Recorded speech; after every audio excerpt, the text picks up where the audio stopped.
Siti Khadijah binti Khuwailid adalah istri pertama Nabi Muhammad SAW dan wanita pertama yang memeluk Islam. Beliau dikenal sebagai wanita mulia, cerdas, dan penuh kasih sayang. Kisah hidupnya memberikan banyak pelajaran tentang cinta, keimanan, dan pengorbanan. Berikut adalah perjalanan hidupnya. Latar belakang Siti Khadijah. Kelahiran dan kehidupan awal. Siti Khadijah lahir di Makkah dari keluarga terhormat, Bani Asad. Ayahnya, Khuwailid bin Asad, adalah seorang tokoh terpandang di kalangan Quraisy. Beliau tumbuh menjadi wanita yang cerdas, bijaksana, dan dikenal karena kemuliaan akhlaknya. Wanita pebisnis sukses, Siti Khadijah menjalankan bisnis perdagangan yang luas. Ia dikenal sebagai pedagang kaya yang jujur dan berhasil, bahkan mendapatkan julukan At-Tahirah, yang suci karena integritasnya. Ia sering mempekerjakan orang-orang terpercaya untuk menjalankan perdagangan atas namanya. Pertemuan dengan Nabi Muhammad SAW. Kerjasama bisnis dengan Nabi Muhammad. Khadijah mendengar tentang kejujuran dan reputasi baik Nabi Muhammad SAW, yang saat itu dikenal dengan julukan Al-Amin, yang terpercaya. Ia mempekerjakan Nabi Muhammad untuk membawa dagangannya ke Syam. Dalam perjalanan tersebut, Nabi menunjukkan kejujuran, kecerdasan, dan keberhasilan besar. Lamaran pernikahan. Terpesona oleh akhlak Nabi Muhammad, Khadijah mengajukan lamaran untuk menikah, meskipun beliau lebih tua 15 tahun dari Nabi. Usia Khadijah saat itu 40 tahun, sedangkan Nabi berusia 25 tahun.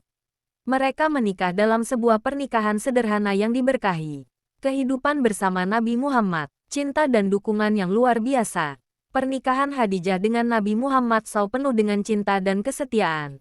Khadijah selalu mendukung Nabi dalam setiap langkahnya, baik dalam kehidupan pribadi maupun dalam dakwah. Selama 25 tahun pernikahan mereka, Nabi tidak pernah menikah dengan wanita lain. Wanita pertama yang masuk Islam. Ketika Nabi Muhammad menerima wahyu pertama di Gua Hira, Khadijah adalah orang pertama yang percaya kepada beliau sebagai utusan Allah. Ia memberikan ketenangan kepada Nabi saat beliau merasa cemas. Khadijah menguatkan hati Nabi dengan mengatakan, "Demi Allah, dia tidak akan menyia-nyiakanmu. Engkau adalah orang yang menyambung silaturahmi, membantu yang lemah, dan menolong orang yang membutuhkan." Pengorbanan untuk dakwah Islam. Khadijah mengorbankan harta dan kekayaannya untuk mendukung dakwah Islam. Ketika kaum muslimin diboikot oleh Quraisy di lembah Abu Talib, Khadijah turut merasakan penderitaan dan tetap setia mendampingi Nabi. Wafatnya Siti Khadijah. Khadijah wafat pada tahun ke-10 kenabian dalam usia 65 tahun. Tak lama setelah berakhirnya boikot Quraisy. Tahun itu dikenal sebagai Amul Husni, tahun kesedihan, karena Nabi Muhammad kehilangan dua orang terpenting dalam hidupnya, Khadijah dan Abu Talib. Keutamaan Siti Khadijah. Wanita yang dijamin surga. Rasulullah pernah berkata, sebaik-baik wanita di dunia adalah Maryam binti Imran dan Khadijah binti Khuwailid. Malaikat Jibril juga menyampaikan salam dari Allah untuk Khadijah. Teladan kesetiaan dan pengorbanan. Nabi Muhammad selalu mengenang Khadijah setelah wafatnya.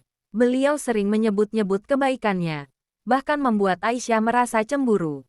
Nabi berkata, "Dia beriman kepadaku ketika orang-orang mendustakanku, mendukungku dengan hartanya, dan darinya aku mendapatkan anak-anak." Pesan dari kehidupan Khadijah. Siti Khadijah adalah contoh wanita muslimah yang sempurna. Ia mengajarkan tentang pentingnya keimanan, kesetiaan, pengorbanan, dan dukungan terhadap kebenaran. Kehidupan dan cintanya kepada Nabi Muhammad SAW menjadi inspirasi bagi seluruh umat Islam.